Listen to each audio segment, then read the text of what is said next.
morning, and welcome back to your Hebrew Nation Morning Show, where Hebrews from all over the world gather to share and listen about the biblical roots of our faith. Sit back with your favorite morning brew and join the conversation. Lines are now open, so call 503-967-3001. 503-967-3001.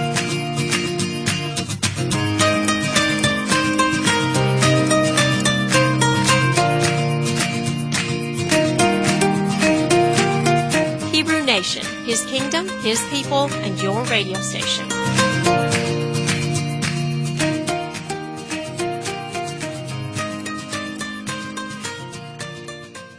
Well, folks, there's still no doubt about it. We are out of cyber bullets. If we had been able to find any, there would not have been a rooster crow at the beginning. And the conversation in the chat room between Barry Phillips and Al McCarn is about cyber chicken and dumplings, which I don't really think would be very filling. So, but you would eat, do you know how you would eat cyber chicken and dumplings, Al McCarn? I hesitate to respond, but I'm sure you're going to tell me. One bite at a time. That's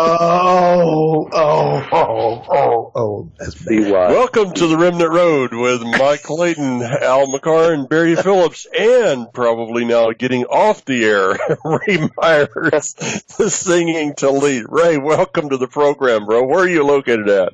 Thank you, Mike. I'm down in Scriven, Georgia, a little tiny town about directly between Valdosta, Georgia, and Savannah, Georgia. If you drew a almost straight line down Highway 84 between the two of them. No right about where you're at. You're down in the humidity, aren't you? Yes, sir. I live with the Satilla River Creek running right in my backyard, virtually. So, yes, we have plenty of mosquitoes and plenty of humidity. Yeah, mosquitoes, humidity, alligators, rattlesnakes, cottonmouth moccasins. You got it all, man. Oh, yes, sir. You never turn a boat over around here without being prepared. Yeah, I know. I spent a lot of time on the St. Mary's River, hunting up there. We'd actually sneak across the Georgia side once in a while, and found there was more old stills on the Georgia side than there was on the Florida side. Yeah, this was used to be a prison back colony before your time. Well, this is, an old prison colony. This is where the king stuck all his prisoners to keep the Spanish from coming up through Florida. So is that right? It may be we may have a long history of not quite obeying the rules, so to speak. Okay. Well, there was that's kind of in the blood that runs through most Southerners, is not always going by everybody's rules, especially when those rules are flat out stupid. So, tell us a little bit about you're called the Singing Tallit. Okay, now how in the world did you get from Valdosta, somewhere South Georgia, into Singing Tallit? Well, it's a long. I mean, it really is a long testimony. Of course, I was raised in a non-denominational Christian church, and my mother always took the time to take me to church. And you can ask any, Orthodox Jew, and he'll tell you, you get your spirituality from your mother. And I really did. And she, a long time ago, when I was about 10 years old, I looked over and I said, "Mom, isn't it great? We're doing so good. We go to church and we keep all of the commandments and we do what's right." And my mom said, "Oh, no, we don't." I said, "What do you mean?" And she goes, "Oh, well, the Saturday is the Sabbath. We don't keep Sabbath." And I said, "What?" And at that point, she created a huge crevice and then dropped a seed down way into the bottom of it that said, "Hey, you're going to have to deal with this sooner or later, Ray." So I began a long journey of learning. And the way I came up with the Singing Tallit, honestly, it just kind of came out of nowhere at me. But I was considering the idea of the Tallit as a man's wings, and also as a prayer closet. Mm-hmm. And if you were to close the Tallit around your head, and you could pray privately, and nobody'd know what you were saying to yourself. And of course, we've been told by Messiah that we should indeed, keep our prayers short and keep them in private. We don't need people to see us proclaiming all that we think and all of our ideas and our connections with the Most High. He certainly knows what we need long before we ask. And I just considered that, and I thought, that's kind of where the praise has got to come from too, is that quiet, private place in that closet where if you can't praise him, all by yourself on a deserted island, well, I certainly don't want you to be praising him, with 1,000 people looking at you. You got to be able to do it even when nobody's watching, which is there's a book actually that I had to read early on in my as I was coming into the first church I actually went to. As I mentioned, I was going to church, so I was about 13 years old, and then my mother kind of stopped taking me, and my dad never had any interest in it anyway. So I just kind of held on to some of the lessons, and then kind of tried to justify all the things I'd learned as really just moral lessons, and took them into college and started studying philosophy and ethics, and always in the background there was a little nudge, a little pull to say, hey, well, have you considered what, the Bible would tell you to do in this situation? Have you considered, what was the opinion that the Most High had given in this situation?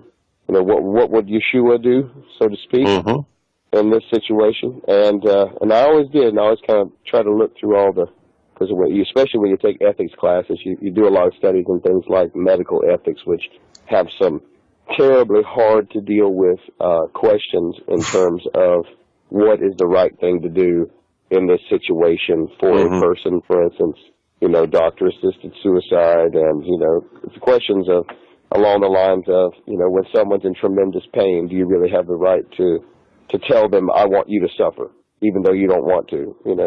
Is it their choice? Is it your choice? Just hard to answer things that they're never black and white. There's always a nuanced view you have to take. So I was very fortunate to have learned a lot in college, but I just had no idea how to apply it until I got out and actually started a little business fixing computers, and I had an opportunity to visit a local church that was very much a fringe congregation who were thinking about updating their website. I was ready to sell to them, so I went to the doors of the church to walk in and sell them the site, and I tell you, it was like there was a force field over that door. I could not walk in. I just couldn't do it.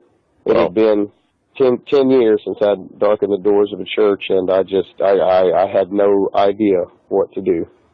And I just turned around and started to walk off, and somebody who had seen me who actually worked right next door to me downtown came running out, and she asked me if I wanted to come in and talk to the pastor, and I said, yes, that'd be great. I'd like that. And she brought me inside, and the worship team was tuning out their instruments on the stage, and everything was quiet. It was very dark. They kept it very dark in there, and the windows were blacked out. It's very much like a rock concert in there all the time. But they sat me down in the seat, and she walked off, and somebody behind me said, "This is a safe place." And I said, "Well, that's where I need to be." And I turned around, and there was no one there. And I said, "Well, considering the way my life's going, why not?" And what town was this in? This actually happened in Jessup, Georgia, which is right next door to Scriven. It was a very I guess I would almost call it post Church of God type of crowd. It was very spirit filled, related to the Morning Star Ministry group, where everybody was learning to prophesy over each other, and nobody ever really worried about what the Bible said too much. But mostly it was extremely spirit-filled, and I did a couple years in there, and then I moved on back to the Baptist church, which was much more like my upbringing, and I did some time as a youth pastor and a music minister there. But one day he just came knocking. He said, "Hey, what about this Sabbath? What about that Sabbath day, Ray? You got a reason why you're not doing it?" And I talked to the pastor, and we tried to work it out and tried to come up with something, but every time I just came up empty on making a real reason why I just would do 9 commandments and not 10. And so I eventually, by miraculous occurrence, as pretty much everything has happened in my life in the past 12 years, someone walked in my door one day trying to sell me an ad for a phone book, which I certainly did not want to buy. And I said, "What can I do to get this guy to quit trying to sell me this?" He's a really nice guy. I mean, he's a friend now. I wouldn't have, I didn't want to be mean to him, but I was like, what can I do? I said, "You never talk to anybody about religion or politics." So I said, "Okay, so let's talk about religion, because I like to talk about God." So I said, "Let's talk about God." He's like, "Oh, I love God. Let's definitely talk about God." I said, "Okay, so what can I say now to end this conversation quickly?" I said, "Well, what about the Sabbath day?" He said, "Oh, I go to a Sabbath-keeping congregation. Yeah, we definitely keep the Sabbath. We definitely should. And I said, you're kidding me. And he was like, no. And at that point, I realized that you know, the Most High had sent someone to come and to talk to me and to show me there really were options beyond where I had thought there were none.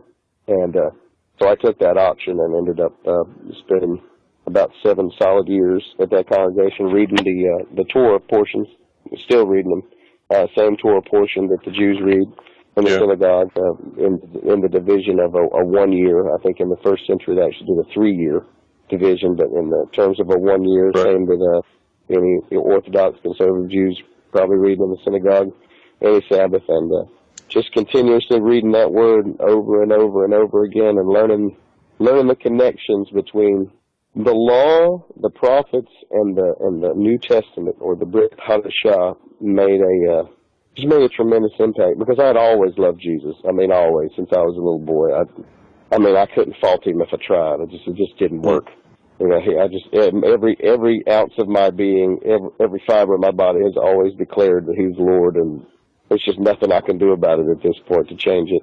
I've tried, believe me, I've tried to reason my way out of it. I've tried to, you know, I've put up, demanded, you know, hurdles be cleared and hoops be jumped through, and every time he clears every one of them, and just makes me feel silly by the end of the day, and I finally just quit trying to dispute it, and I just have to accept it as an adult, and even though it was so much easier as a child, now I have to have that, I have to come to him like a child, just like he said, and just accept that he is what he said he was, and that he really is the example for all life.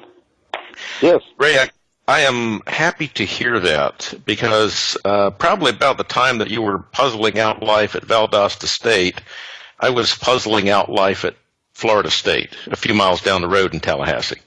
Mm-hmm. And what you have just said about going through all the reasons why Yeshua can't be the Messiah, I remember walking across campus as a sophomore, thinking through those same things.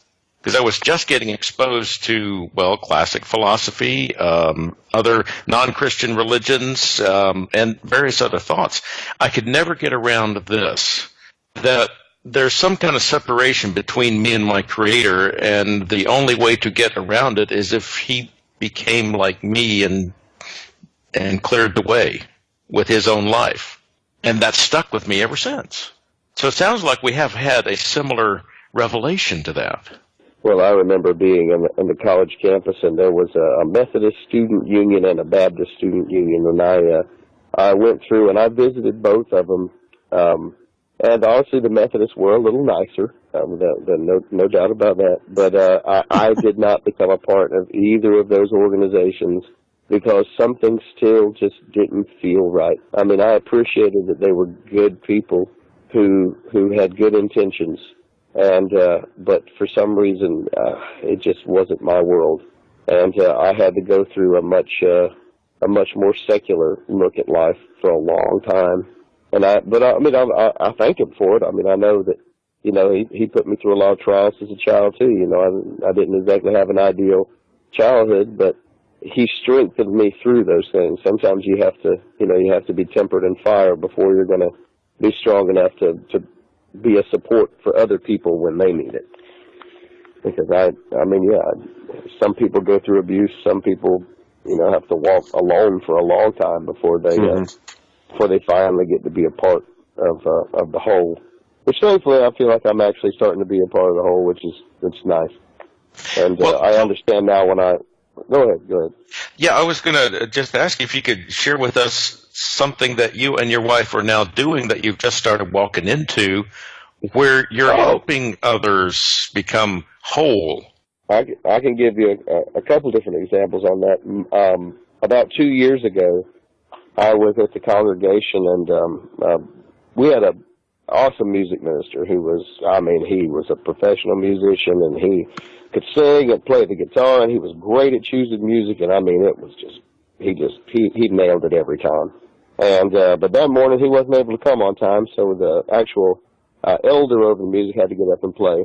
And he sang a song that I'd heard him sing, 15 times before, and never really paid much attention to it, and was never particularly moved by it. And it was a song, and it had a line in it that said, "I'll follow you into the homes that are broken. I'll follow you into the world." And I thought to myself, I have no interest in going into any broken homes. There's nothing in broken homes but parents who don't know how to be parents. And then I just dropped to my knees, and tears started pouring from my face. And I said, "And broken-hearted children." And I just dropped. He'd taken a spear and just pierced me through my heart, right to the floor. And I just cried, and I just wept and cried and cried and cried. My wife, she's standing right beside me. She was listening to the song. She looked over at me, and she said, "I think we should keep children." And I'm grabbing my chest, tears put up, like, I know. So, immediately thereafter, it was pretty clear what he wanted. So, he's big on widows and orphans. You can see that all over the scripture. He's, don't let a widow or an orphan cry out against you to him, or he's definitely going to take you out. Yeah. So he made it clear he wanted us to work with the orphans, and so we started. Of course, we didn't have anything. We lived in a single wide trailer with not really with any resources, just living paycheck to paycheck like so many people. And my wife, I told one of the ladies in the congregation, said, "Well, how are y'all going to keep any children? We don't have any room." And my wife said, if Father wants us to have a house, he'll give us a house. And 2 weeks later, he gave us a house. Unfortunately, it was the house my mother was living in. She passed away from bone cancer, actually, but she had breast cancer. The doctor told her she'd beat it. And then 2 weeks later, she died of bone cancer. And, at that point, I inherited the house. And we gave about 90 days for the house to be, vacated and cleaned out. And then we moved in, and she had left enough money and resources. And, of course, really, it's, Father made sure that all that was available. But we had enough to remodel the house for the purpose of keeping children in the home with us, adding to it. And now we went from having a 2-bedroom, 1-bathroom house to we now have a 4-bedroom, 3-bathroom house. 1 bedroom can hold 4. It's got 4 bunk beds in it, and another room is just a pretty standard room. Another room is my daughter's, and then the master suite is for me and my wife. But there was enough to pay the mortgage off on the house. There was enough to remodel the house. There was enough to pay for the cars. Everything. It was like dominoes falling into place. And he just made it so clear that he was making everything happen so that this particular thing could happen. And then my wife got a job offer with a company in Jessup, which is a nonprofit that exclusively focuses on helping the poor and taking care of elderly people. So she was going to have the opportunity to help with the poor and with the widows. But at the company, they said, we only take people in at the bottom.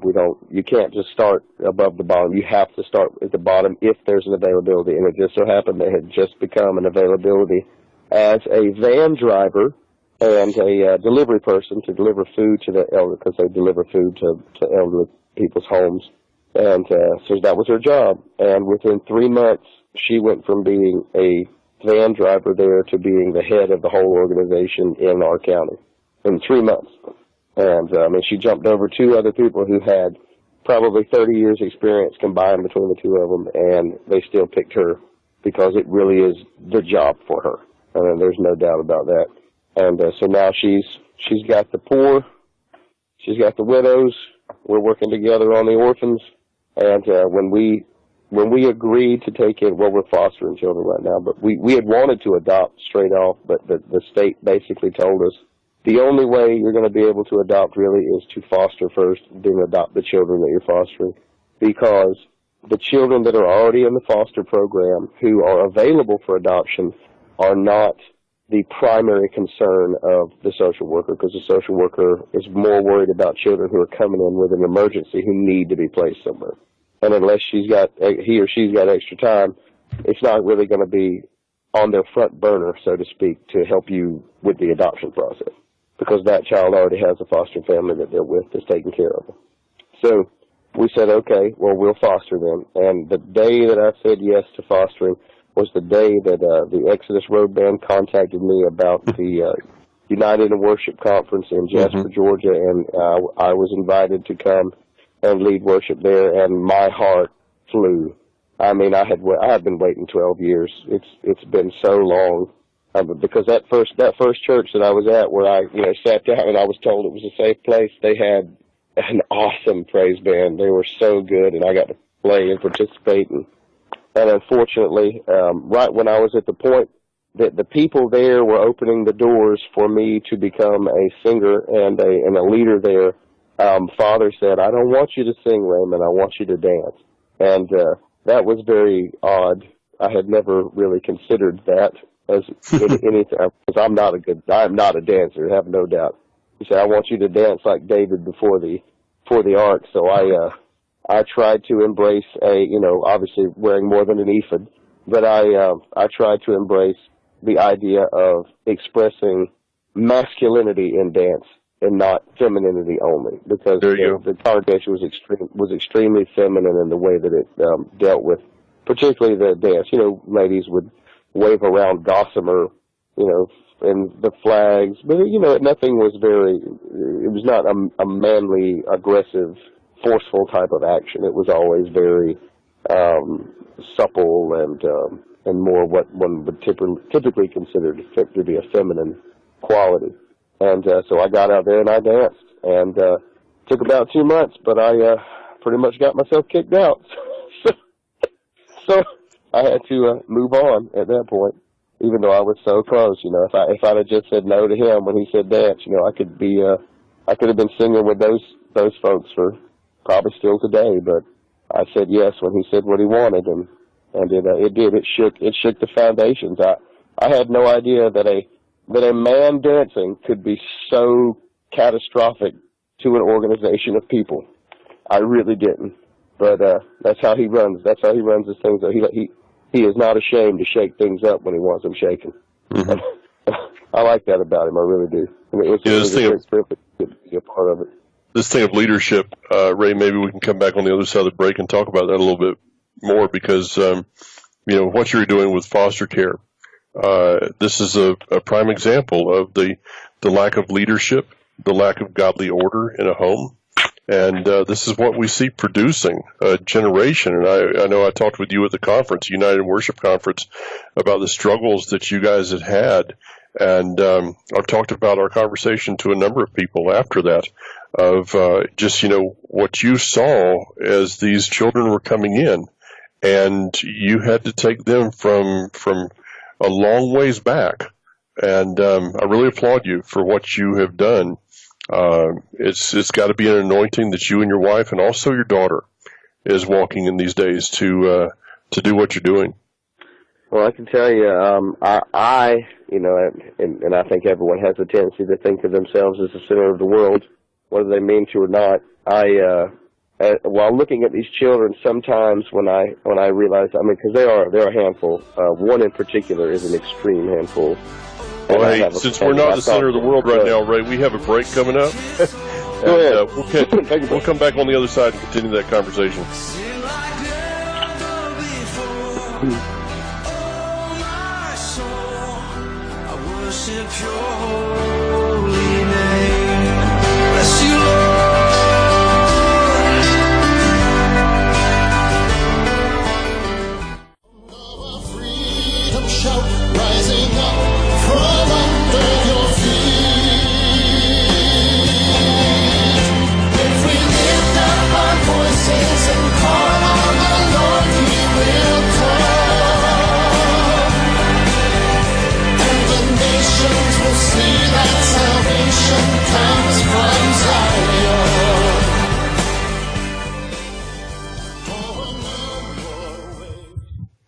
Hey, here it is, the Remnant Road on June 11th, 2018. This is our final segment, unfortunately, because we have lots and lots and lots more that we could talk about with our guest, Raymond Myers, the Singing Tallit.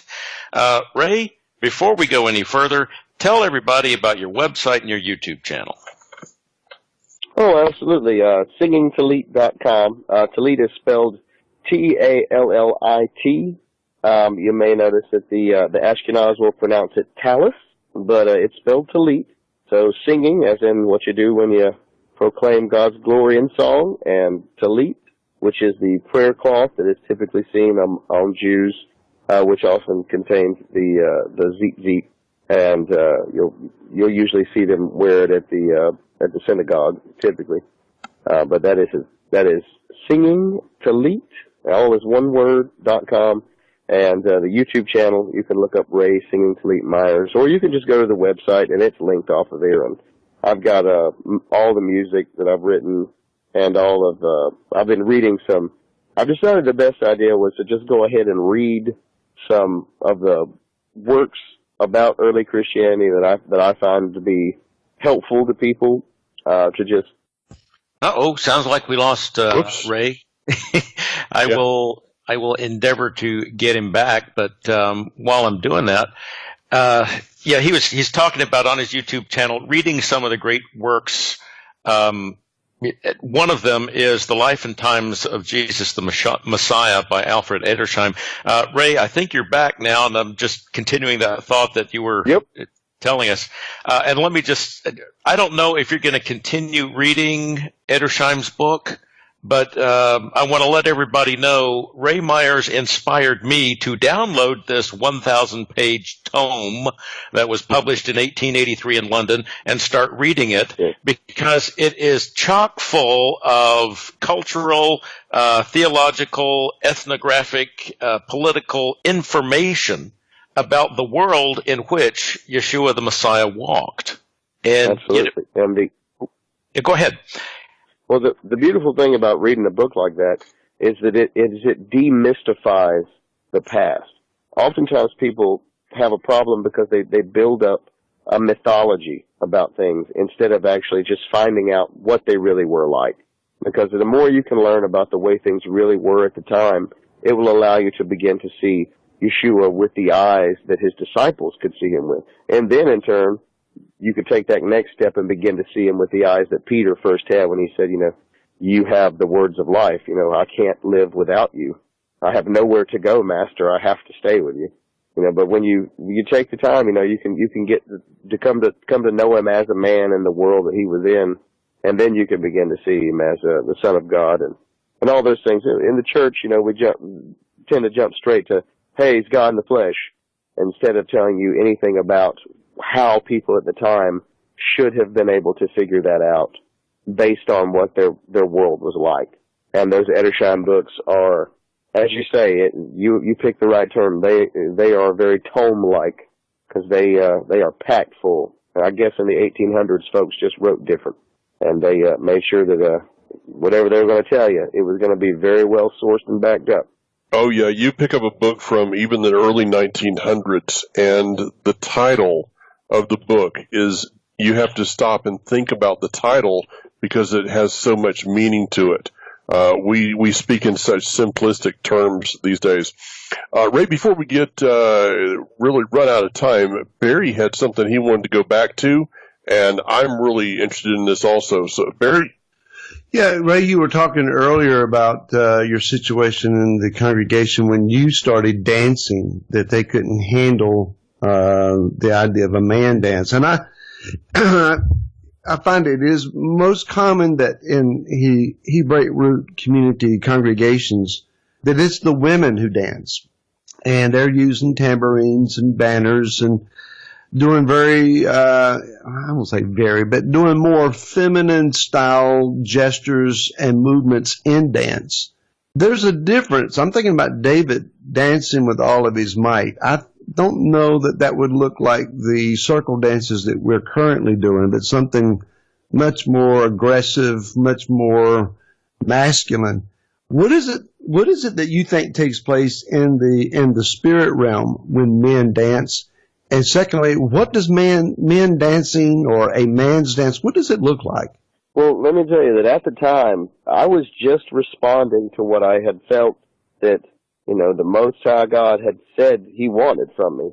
And I was pretty sure that it was what he wanted because, man, I was ready to sing. I had finally got to practice the music minister finally chose 2 songs for me to sing.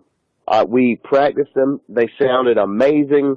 I even had one of the guys that was the backup singer say, we need to record that right now. And I was just saying, you know, all the glory is God's, all the glory is, because it was honestly, it was awesome. And then the next thing he says to me, now I want you to dance. I don't want you to go and run down this path of proclaiming, you know, you barely know me, Raymond. You know, I want you to go and dance. Dance like David did before the ark when it came in. And I was like, I have no idea how David danced before the ark. But I know he did it alone because there was nobody else there to do it with him. You know, and if you recall, in the scripture it says that Saul's daughter, who he was married to, said to him, the only reason you're doing that is because you want to impress those women that are watching you. And, you know, and I didn't even consider that at the time. And I thank the Most High that my wife is not that type of woman. And she never said anything like that to me. Nothing ever came to her. But for all I know, it came out of other mouths, and I never knew it. See, the way I even found out that there was a problem was that I was called into an elders meeting, and they wanted to know why I had stopped being a part of the praise team and why I was dancing. And I said, well, I'm doing it because it's what I think that, you know, Jehovah Elohim wants me to do. And they said, well, some people are bothered by your dancing. And of course I didn't know because no one had come to me and said anything, which would be the appropriate way to deal with the problem in the church. Anyone who's ever took a cursory reading of the book of Corinthians or any of Paul's instructions will see he's very clear. That there's a problem, you need to take care of it, and you need to do it personally. You know, and then if you can't do it personally, bring your witness. And can't bring witness, and if that doesn't work, then you just bring it before the whole congregation. But that wasn't what had happened. Someone had gone and, you know, whispered in the background, and here I was in this elders meeting. I said to them, look, guys, I don't hardly know anything. You're the elders. You tell me not to do it, and I'll stop right now. I will do whatever you say. I'm willing to admit that I could be fooling myself, and that I could be completely wrong, and that I may just not understand what God wants in the situation here. I put myself into subjection to you. I give you all the authority. Tell me what to do. And they said, well, we can't tell you to not do it. We can just tell you that some people are concerned about it. And at that point I said, well, then if you're not telling me not to, then I'm going to continue to do what God's instructed. And that's exactly what happened. And I danced, we had some rain sticks, which are those, kind of big walking sticks. If you turn them upside down, they have a lot of things inside them that roll around and kind of make kind of the sound of rain falling. So we had some walking sticks like that. And I got out there in the middle of that floor because there was nobody else out there right in front of the band.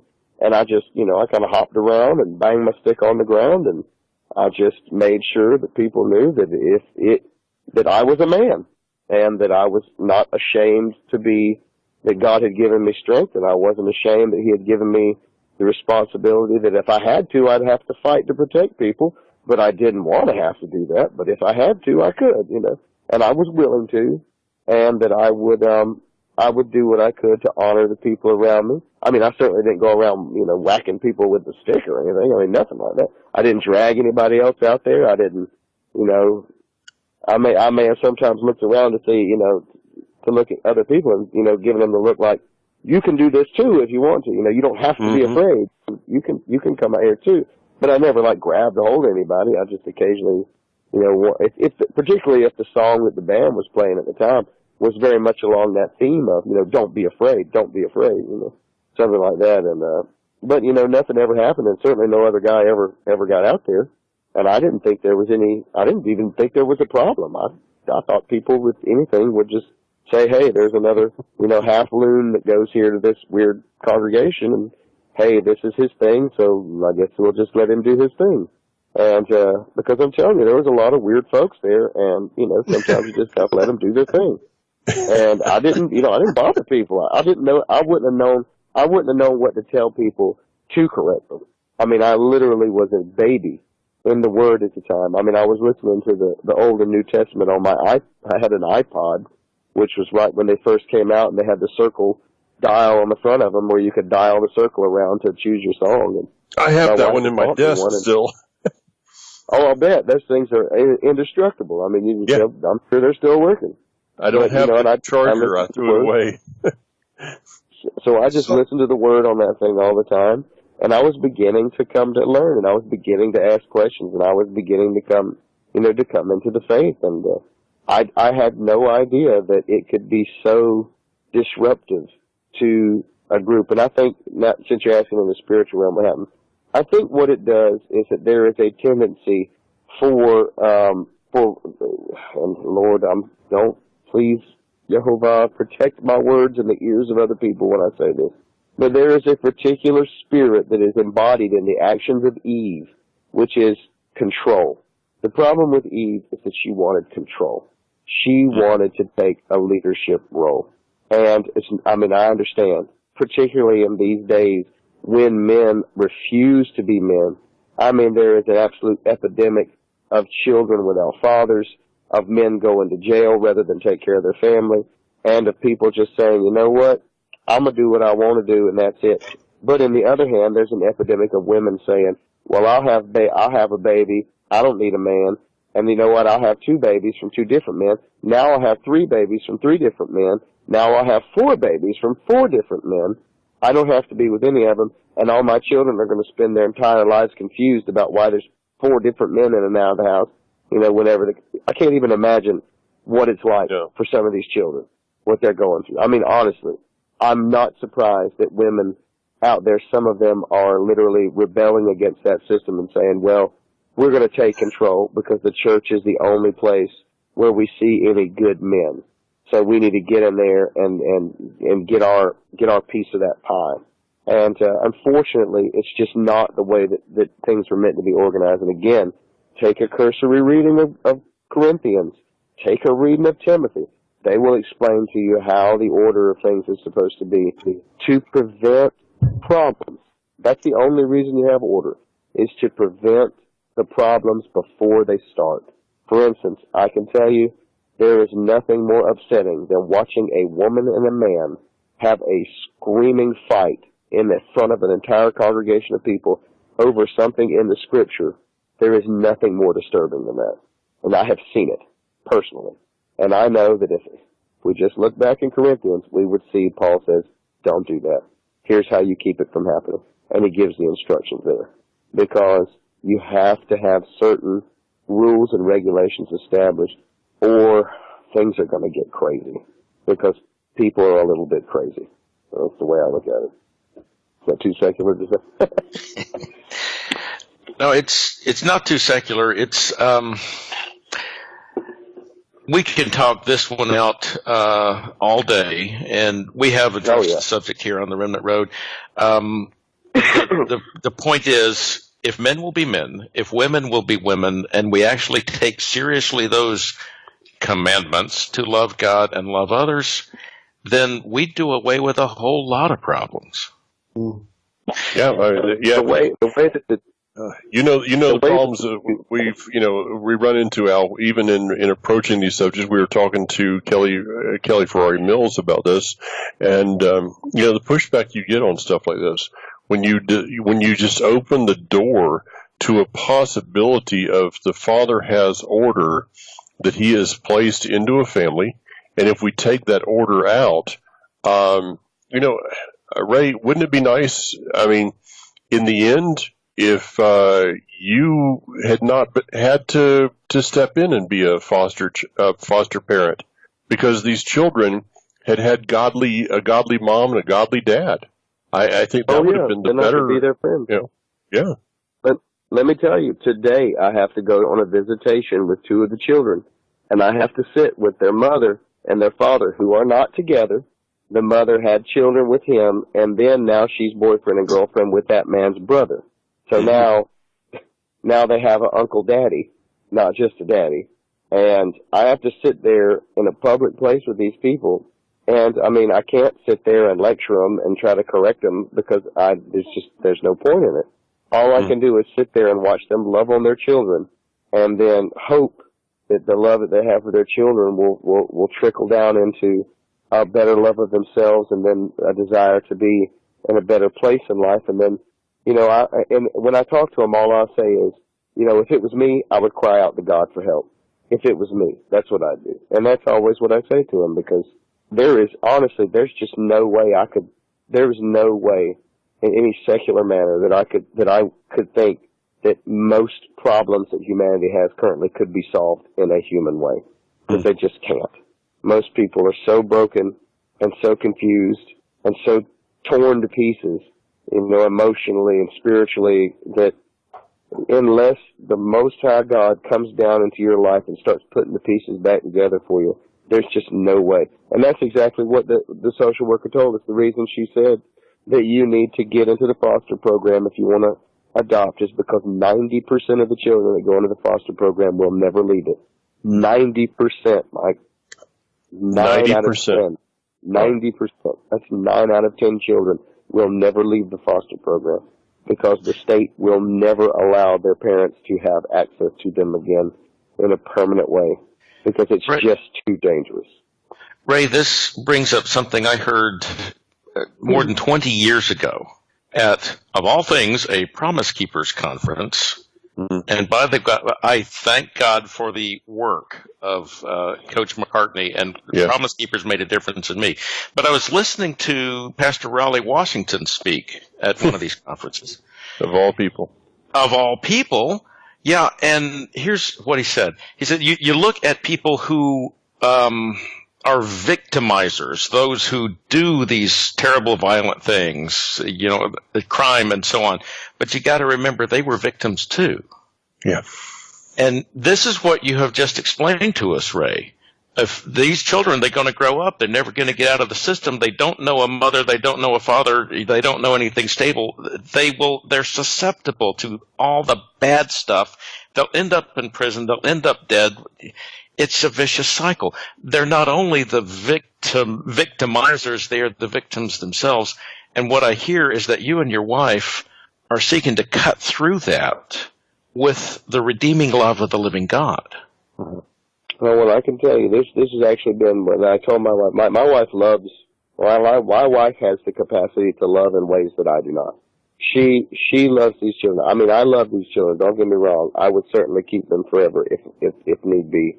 But the hard part is you have to be able to say to yourself, Father, I would rather that you would heal these families and get these people straightened out and in your world and into your kingdom than me keep these children. And that's the hard thing. Is that my prayer is that somehow they would manage to get themselves back where they're supposed to be. Because I don't want to look at their children with envy. Because you guys got to understand, I have one daughter, and that is a miracle. Because my wife was told from a young age that she would never be able to have children. And I know there's been plenty of women out there who have had many children who were told they would never.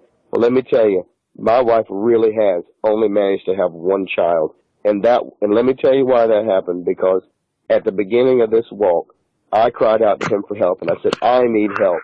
My life is in shambles. I can't get anywhere. I'm working 7 days a week, and I'm not going anywhere. I don't know what to do. And the next day she walked in my shop and told me she was pregnant. The next day. And I knew at that moment that was what he wanted. He wanted me to have a family. And when I had a family, I would be able to become a man worth anything. I mean, I was worthless before. And before he got into my life, I was worthless. And he gave me that family. He gave me that impossible daughter. He gave me that wife of my youth. And I wanted more children. I'm telling you, I have never done anything to prevent having more children than my wife, but it has never happened. Not even come close. Nothing. It's no seeds. No seed is taken ever since then. I mean, the doctor 2 years ago wanted to give her a hysterectomy, and we even agreed to it. We said, fine, it's time. We're almost 40. It's better than worrying about the health conditions that could emerge. We went to the doctor. Had surgery. My wife died on the table 2 times during surgery when they tried to remove her womb. They were able to remove one ovary that actually was bad, and when they attempted to actually remove her entire womb, she would start dying, even though she was under, and the anesthesiologist, he let it happen twice, and after 2 times he said, that's it, this is over, surgery's over.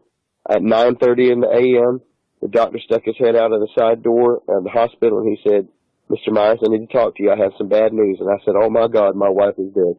My life is over. But he took me in that room, and he said, I was unable to perform the full hysterectomy on your wife.